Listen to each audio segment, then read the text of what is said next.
ప్రభునందు ప్రియమైన వారలారా, మీరంతా బాగా ఉన్నారని ఆశిస్తున్నాను.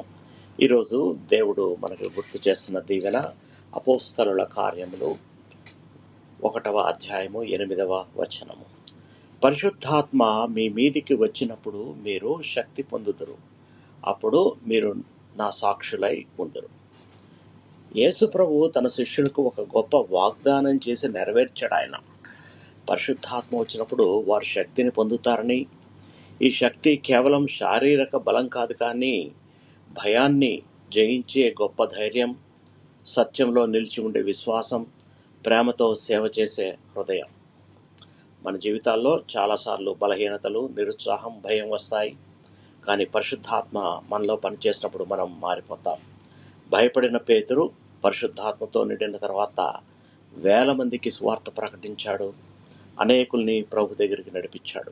అదేవిధంగా దేవుడు మనల్ని కూడా తన సాక్షులుగా ఉపయోగించుకోవాలని అనుకుంటున్నాడు.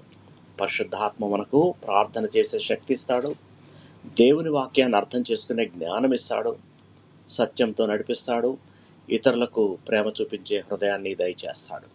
ఈరోజు మనం దేవుని ఎదుట ఇలా అడగాలి: ప్రభువా, నీ పరిశుద్ధాత్మతో నన్ను నింపు, నా జీవితం ద్వారా నీ మహిమ కనపడనివ్వమని ప్రార్థన చేసుకుందాం. ప్రియ పరలోకపు తండ్రి, నీవిచ్చిన వాగ్దానమైన పరిశుద్ధాత్మ కొరకు నీకు కృతజ్ఞతాస్తుతులు, వందనాలు. మా బలహీనతల మధ్య మాకు శక్తినివ్వండి. భయపడకుండా నిత్యము నీ సాక్షులుగా నిలబడే ధైర్యాన్ని ప్రసాదించండి. మా హృదయాలను పరిశుద్ధపరిచి ప్రేమతో మరియు విశ్వాసంతో నింపండి. మా మాటల్లో, ఆలోచనలో, కార్యాల్లో నీవే మహిమ పొందినట్లు చేయమని మా ప్రభును మీ ప్రియకుమారుడైన యేసు నామములో ప్రార్థించి వేడుకొంచున్నాము తండ్రి. ఆమేన్. దేవుడు మిమ్మల్ని బహుగా దీవించి భద్రపరచునుగాక.